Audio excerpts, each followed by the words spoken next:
Sudah mulai. Jadi paling cepat seminggu lagi kita akan mengalami puncak ya, paling cepat, dan paling lambat akhir Juli ini insya Allah.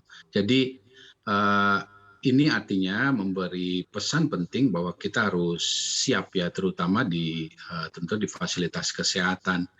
Karena begini, kalau bicara proyeksi 1 minggu 2 minggu ke depan itu adalah akibat situasi saat ini.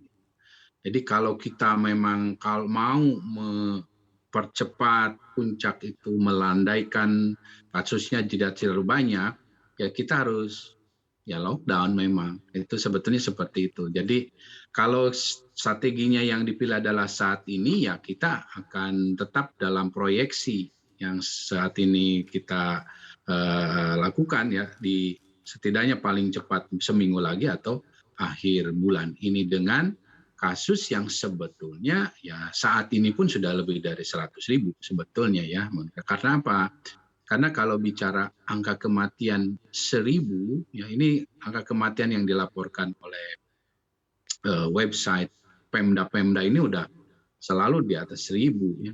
Dan kalau bicara angka kematian 1.000 saja, artinya secara formula di mana kita tahu angka kematian kita ini ya di sekitaran 2%-an, ya berarti 2-3 minggu lalu itu ada sejumlah kasus infeksi yang berkontribusi pada 1.000 kematian itu, yaitu setidaknya 120.000 kasus infeksi, yang artinya berarti ya 50.000 bahkan sekarang ini kan masih jauh di bawah angka yang ada di masyarakat.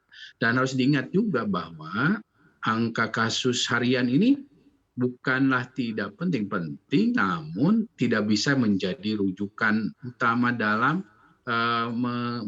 melakukan studi dan penilaian situasi, karena tes positivity rate kita yang jauh tinggi di atas 10% itu menunjukkan bahwa kapasitas testing kita belum bisa menemukan banyak kasus infeksi.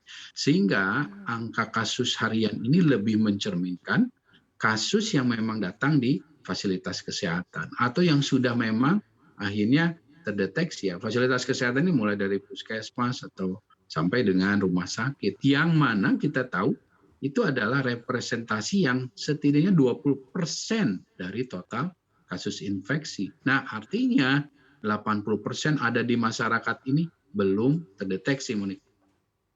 Baik, berarti Anda melihat 80% dari kasus COVID-19 harian yang ada di Indonesia ini belum terdeteksi, begitu ya Pak Diki. Nah, kalau untuk penyebabnya sendiri, Anda melihat apakah ini adalah varian Delta yang terbukti lebih menular, atau sebenarnya masyarakat yang memang sudah mulai abai sebenarnya untuk menerapkan protokol kesehatan?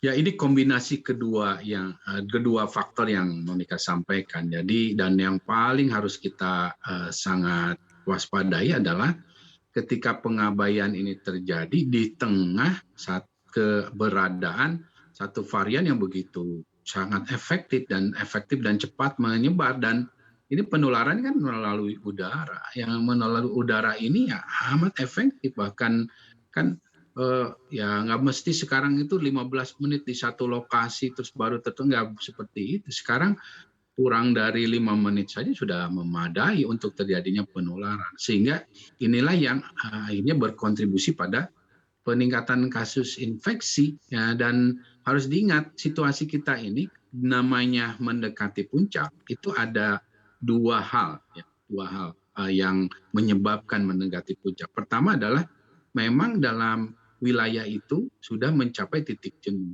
Ya, titik jenuh ini karena sebagian besar dari populasi yang menjadi kayu bakar infeksi ini sudah terinfeksi. Yang mana ya dulu-dulu ya karena tidak terdeteksi sehingga kita tidak menyadarinya ya, dan juga itulah yang disebut kenapa kita selama ini mengalami yang disebut dengan pandemi senyap ya. Kedua juga karena intervensi. Jadi puncak ini juga karena, jadi ada pengaruh memang PPKM, PSBB dan lain sebagainya ini walaupun tidak maksimal ya, karena kalau maksimal puncaknya itu bisa cepat dan juga landai. Nah, ini yang terjadi saat ini, sehingga sekali lagi bicara masalah upaya, ya setiap masyarakat sekarang harus tetap berupaya menerapkan 5M itu, karena kalau kita bicara sekali lagi terinfeksi COVID-19 bukan hanya bicara masalah jangka pendek, tapi juga potensi perburukan jangka panjang. Untuk informasi lebih lengkap dan berita terkait, klik link yang ada dalam deskripsi. Dan jangan lupa untuk install aplikasi CNBC Indonesia di App Store dan juga Play Store. Jangan lupa subscribe ya.